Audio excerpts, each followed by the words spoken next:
ইসরায়েলের ভূখণ্ডে একের পর এক ক্ষেপণাস্ত্র হামলা চালানো ইরানের বিরুদ্ধে কড়া হুঁশিয়ারি উচ্চারণ করেছেন ইসরায়েলি প্রধানমন্ত্রী বেনিয়ামিন নেতানিয়াহু।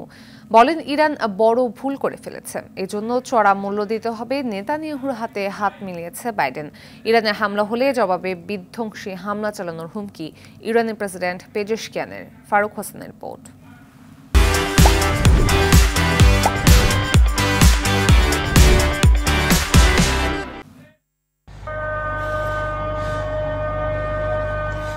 ইসমাইল হানিয়া, হাসান নাসরুল্লাহর মতো একের পর এক মিত্র হত্যা করে ইসরায়েল যখন লেবাননে স্থল অভিযান শুরু করেছে, সেদিনই দেশটিতে ভয়াবহ ক্ষেপণাস্ত্র হামলা চালালো ইরান।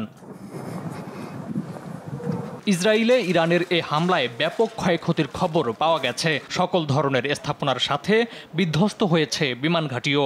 দিনটি ইসরায়েলিদের কাছে দুঃস্বপ্নের মতো।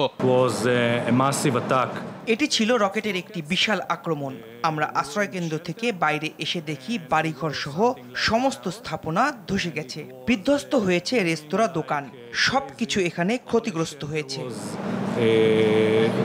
এ ঘটনায় পাল্টা হামলা চালানোর হুঁশিয়ারি দিয়েছে ইসরায়েল। ইরানের আক্রমণ একটি গুরুতর এবং বিপজ্জনক উত্তেজনা বৃদ্ধি।